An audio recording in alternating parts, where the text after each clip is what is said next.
हमारे प्यारे दोस्तों, सनातन कथाएं एनिमेटेड हिंदू टेल्स में आपका स्वागत है। आज मैं आपको एक ऐसी कहानी सुनाने जा रहा हूँ जो भक्ति, श्रद्धा और भगवान के प्रति प्रेम से भरपूर है। यह कथा है जगन्नाथपुरी की। पुरी धाम के एक छोटे से गांव में एक स्त्री निवास करती थी। उसका जीवन केवल एक बात के लिए ही समर्पित था और वह था उसके प्रभु जगन्नाथ जी की सेवा। रोज सुबह वह सूरज उगते ही उठती थी, एकांत में अपनी छोटी सी रसोई में बैठती थी और फिर प्रेम से खिचड़ी बनाकर भगवान जगन्नाथ जी को भोग लगाती थी। उसके जीवन में न पूजा का कोई विधि विधान था, न बाहरी तड़क भड़क, बस शुद्ध भाव और निष्कलंक प्रेम। और उस प्रेम की महिमा देखिए, प्रभु स्वयं उस स्त्री के घर पधारते थे और उसके हाथों से बनी खिचड़ी प्रेम पूर्वक स्वीकार करते थे। ये भक्त और भगवान का प्रेम भरा सिलसिला यूं ही चल रहा था जब तक कि एक घटना ने सब कुछ बदल नहीं दिया।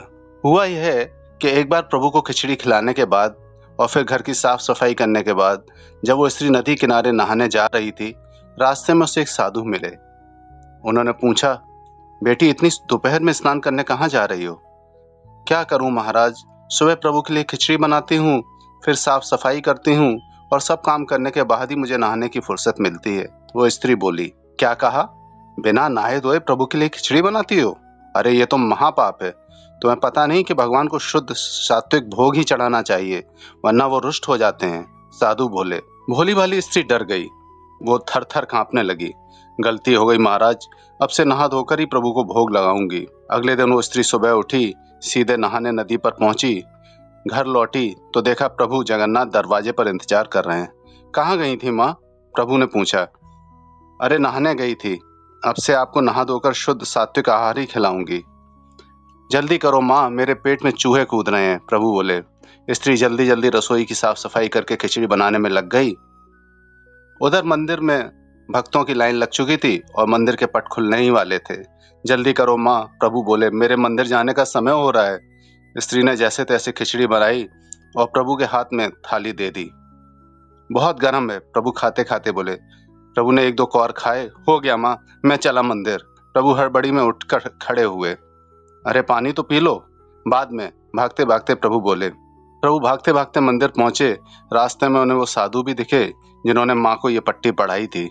यही है महाशय, मिस्टर क्लीन, इनकी वजह से आज की खिचड़ी रह गई मेरी। हाँफते हाँफते प्रभु मंदिर पहुंचे और जल्दी से अपने विग्रह में विराजमान हो गए। जैसे ही वो विराजे, पुजारी ने भक्तों के दर्शन के लिए पट खोल दिए। पुजारी ने देखा कि प्रभु के विग्रह के मुख पर खिचड़ी लगी है। ये क्या प्रभु, अभी तो न सुबह की आरती हुई न भोग लगा, ये खिचड़ी आप कहाँ खा के आ गए? पुजारी ने पूछा। अरे एक परम भक्त है मेरी, रोज सुबह तड़के ही मेरे लिए खिचड़ी बनाती है। तुम्हें तो पता ही है कि मेरा मेटाबॉलिज्म कितना अच्छा है, मुझे तो उठते ही भूख लगती है और तुम लोग अपनी आरती, स्नान और सारे कर्म कांड के बाद ही मुझे भोग लगाते हो।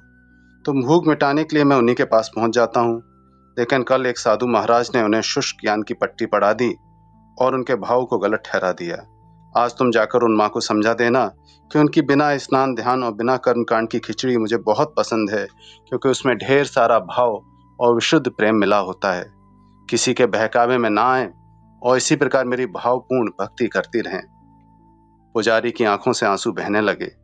उन्होंने स्त्री के घर जाकर उन्हें प्रभु की बात बता दी। वो स्त्री फिर से पहले की तरह भगवान जगन्नाथ के लिए खिचड़ी बनाने लगी और प्रभु पहले की तरह आकर उनकी खिचड़ी खाने लगे। पुजारी जी ने भी उस दिन से मंदिर में भगवान जगन्नाथ जी के लिए खिचड़ी का भोग लगाना शुरू कर दिया। एक ऐसी परंपरा जो अब तक कायम है। हमारी कहानी आपको कैसी लगी, कृपया जरूर बताएं। आपका समय देने के लिए बहुत बहुत धन्यवाद।